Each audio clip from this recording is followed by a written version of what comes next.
मी सय्यद हारून अली जनजागृती न्यूजमध्ये आपले स्वागत आहे। आज दिनांक 28 जून 2026 आज आपण सिल्लोड तालुक्यातील उपजिल्हा रुग्णालय इथं आलेलो आहे। इतर भारतातच आपल्या पुऱ्या देशामध्ये पोलिओचं जनजागृती आहे, पोलिओचा डोस पाजणं चालू आहे। आपल्यासोबत आहे डॉक्टर साहेब, यांच्याकडून माहिती जाणून घेऊया पोलिओबद्दल। सर नमस्कार, आपलं स्वागत आहे सर जनजागृती न्यूजमध्ये। सर पोलिओ व्यतिरिक्त काय तुमचं बोलणं व प्रतिक्रिया, काय फायदे? आज पल्स पोलिओ लसीकरण मोहीम आहे। अच्छा, तरी सर्व ज्यांचे बालकांना जे आहे पल्स पोलिओचं लसीकरण करून घेण्यात यावे आणि जिथे जिथे बूथ आहे तिथे तिथे फक्त किती बूथ आहे सिल्लोडमध्ये आपल्या? सिल्लोडमध्ये 30-31 वया मर्यादा सर 0 ते 5। मॅडम काय फायदे नेमके पोलिओचे? पोलिओ डोस नियमित घेतल्यामुळं बालकांना कायमचे जे अपंगत्व असते ते अपंगत्व येत नाही।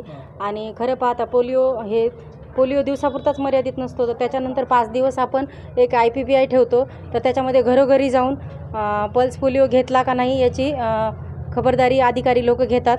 मेन म्हणजे पोलिओ डोस दिल्यावर त्यांना एक मार्किंग केली जाते डाव्या हातावर, म्हणजे शेवट करंगळीवर, आणि ती चेक केली जाते दिले का नाही म्हणून। आणि याच्यामध्ये इम्युनायझेशन दिल्यामुळे बालकाला फायदे असे होतात की ते कायमचे अपंगत्व वगैरे होत नाही।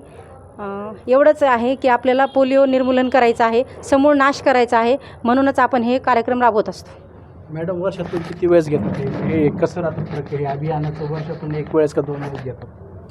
प्रत्येक वर्ष आपल्या देशामध्ये, भारत देशामध्ये 1 ते 2 वेळेस घेतो, वर्षातून 2 वेळेस असतो। याची म्हणजे सुपरस्टार आपले भारताचे बिग अमिताभ बच्चन साहेब पण याची ॲड देत होते। खूप याचे पोलिओ पाजा जिंदगी के साथ दोन बूंद हे मी सिल्लोड जिल्हा उपजिल्हा रुग्णालय येथून बोलत आहे।